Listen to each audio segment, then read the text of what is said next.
அதாவதுங்க ஸ்கிப் பண்ணாம after end வரைக்கும் பாருங்க. இதுக்கு முன்னாடி நான் உங்ககிட்ட வந்து என்னோட வீடியோவை லைக் பண்ணுங்க, என்னோட வீடியோ கமெண்ட் பண்ணுங்க, எனக்கு ஃபாலோ பண்ணுங்க அப்படி இது வரைக்கும் கேட்டது இல்லை.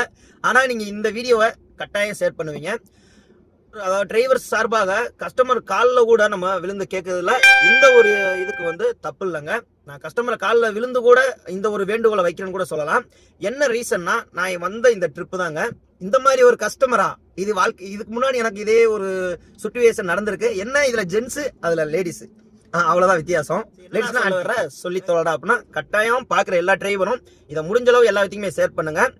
இது வந்து எப்படின்னா, நான் ஃபர்ஸ்ட் ட்ரிப்பை வந்து டிராப் பண்ணிட்டேன். செகண்ட் ட்ரிப் ஊப்பர்ல எனக்கு வந்து அடிக்குது. கிட்டத்தட்ட வந்து பாத்தீங்கன்னா 620. திரும்பவும் சொல்றேன், இதை பிடிச்சிருந்துன்னா மறக்காம ஷேர் பண்ணுங்க. நான் இது வரைக்கும் உங்ககிட்ட நான் எதுவுமே ஷேர் பண்ணுங்க, ஃபாலோ பண்ணுங்க, கமெண்ட் பண்ணுங்க, லைக் பண்ணுங்க இது வரைக்கும் கேட்டதுல இந்த ஒரே ஒரு ரெக்வஸ்ட் மட்டும்தான். இது நிறைய டிரைவருக்கு வந்து பார்த்தோம்னா யூஸ்ஃபுல்லா இருக்கும். 620 ரூபாய்க்கு வர வேண்டிய நான் 1080 ரூபாய்க்கு வந்திருக்கேன் ராபிட்டோல. ஸோ அது எப்படின்னு தான் சொல்றேன். நான் 620 ரூபா ஊபர்ல அடிக்கிறான் எனக்கு. கஸ்டமருக்கு நானும் ஃபோன் போடுறேன். ஃபோன் போட்டு கேட்டது கஸ்டமர் என்ன சொல்றாங்கன்னா, நான் வந்து எக்ஸ்ட்ரா வந்து பே பண்ண முடியாது. ஸோ நானும் வந்து கஷ்டப்படுறேன். கஸ்டமர் பேசுறது ரைட்டு தான். ஸோ நம்ம சைடும் பார்க்கணும்ல. நான் எதுவுமே பேசல. அவர் பில்லு வேணும்னாப்ல. நானும் ஓகே பிரதர் நான் வர்றேன், நான் வந்து ஒரு ஐடியா சொல்றேன் அப்படின்னேன். இல்ல பிரதர் நீங்க கையில எழுதுற பில்லாத வச்சிருக்கீங்களா அப்படி திரும்ப திரும்ப கேட்டாரு. எனக்கு பில் எல்லாம் எதுவுமே இல்ல பிரதர், நீங்க எக்ஸ்ட்ரா தரமாட்டேன்ட்டீங்களா, இருந்தாலும் நான் வர்றேன், நான் ஒரு ஐடியா சொல்றேன், அதை கேட்பீங்களா அப்படின்னு. ஓகே பிரதர் எனக்கு பில் இருந்தா ஓகே, எந்ததுன்னா நான் பண்றேன் அப்படின்ட்டாப்ல. நானும் பக்கத்துல போனதுக்கு அப்புறமா சொன்னேன் நம்மளுடைய பிரச்சனைய, நமக்கு சென்னையில் என்னென்ன நடக்குது இதெல்லாம் ஓரளவுக்கு நான் டீட்டெயிலாக அவர்கிட்ட சொல்லவுமே அவர் என்ன பண்ணாருன்னா ஒன்றுமே பண்ணலங்க. டபுக்குன்னு எடுத்தாரு, ரேபிட்டோல புக் பண்ணுறேன், அதை கேன்சல் பண்ணு, அவ்வளோதான் சொல்லி முடிஞ்சு. ரேபிட்டோல வந்து 1130. அவர் உண்மையே நல்ல மனசு தான்.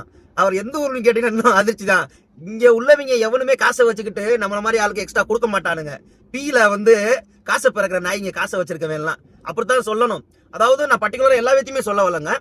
எங்களை மாதிரி டிரைவருக்கு வந்து ஒரு ரூபா ஒரு 5 ரூபா எக்ஸ்ட்ரா கொடுக்கறது கூட யோசிக்கிறாங்க பாத்தீங்களா, அவங்கள தான் நான் சொல்றேன். இவர் வந்து பார்த்தோம்னா ராமேஸ்வரத்துக்காரரு, நம்ம ஊர் சைடு தான். ஆனா ரெண்டாவது எனக்கே தெரியும்.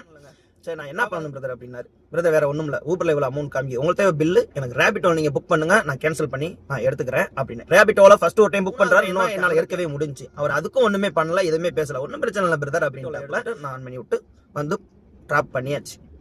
ஸோ இதுல இருந்து என்ன தெரியுதுன்னா, முடிஞ்ச அளவு நீங்க கஸ்டமரை ரீச் பண்ணிருங்க. ஏன்னா கஸ்டமர் தான் நமக்கு வந்து, கஸ்டமர் இல்லைன்னா நம்ம இல்லை. ஸோ அவங்க நமக்கு முக்கியம் தான். அதனால என்ன முடிஞ்ச அளவு கஸ்டமர் பார்த்து ரீச் ஆயிருங்க. ரீச் ஆயிட்டு ஓரளவுக்கு சொல்லுங்க, அவங்களுக்கு புரியும். புரியாத பட்சத்துக்கு தட்டி விட்டு நீங்க வாடகை போய்கிட்டே இருங்கன்னா அப்படித்தான் என்ன எல்லாத்தையும் செட் பண்ணுவீங்க. எல்லா டிரைவரும் இதை புரிஞ்சுக்கோங்க. பக்கத்துல போய் உங்களால முடிஞ்ச அளவு கேட்டு பாருங்க, என்ன நடக்குதுன்னு கமெண்ட் பண்ணுங்க.